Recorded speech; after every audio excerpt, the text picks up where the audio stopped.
كباقي ماينو آفة كباقي ماينو لكن آد بينور دفتي una dul qaadan mayno wixii maanta ka dambeeya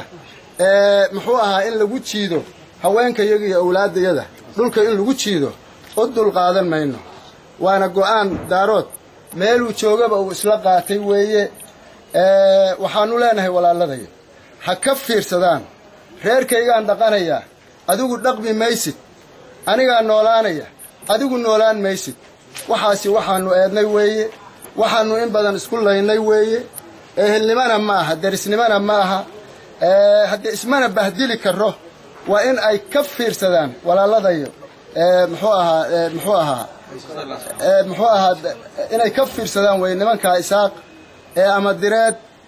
muxuu ahaa degan meeshaasi inay ka fiirsadaan waxyeelada laascaano inay ka fiirsadaan way waxaan halkaan ku heshiinay ugaaskii ugu horeeyay baa ku hadlay waxaan ka hadlaynana waa qadiyad daarood iyo dadka ay nagala dhaxayso qadiyada daarood waxa weeye dad muslimaan nahay dawladaan daris la nahay qabaa'ilada Soomaaliyeed ama waqooyi ha degeen ama koonfur ha degeen daris baan la nahay waxaan isla qaadanay in nabad lagu wada noolaado yaan isla qaadanay waxaan soo qaadnay dhibaatadu xagee ka jirtaa waxay ka jirtaa dhulka daarood ee laascaano meeshii loo gaaro ayay dhib ka jiraa laascaano waa dhul daarood waana deegaan daarood waana daaq daarood waxaanu daris ka nahay halkaas beesha dirta waqooyi ama isaaq loo yaqaan sidaas awgeed baaqayagu wuxuu ku wajahan yahay annagu dhib ma rabno colaad ma rabno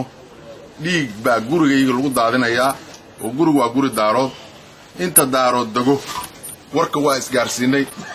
qodobka saddexaad ama odayaashii ama waxgaradkii iga horeeyay wixii baaqi ay ku dhawaaqeen oo ahayd in laascaanood iyo deegaamada Somaliland ay haysato si nabadgelyo ah inay uga baxaan si colaad iyo xabada ayay ku qabsadeen si nabadgelyo inay uga baxaan waxay si nabada ugu dirayaan baaq isimada beelaha dirta waqooyi gaar ahaan maxaa la yiraahdaa isaaqa iyo gudub birsiga ku soo duuray magaalada Laascaanood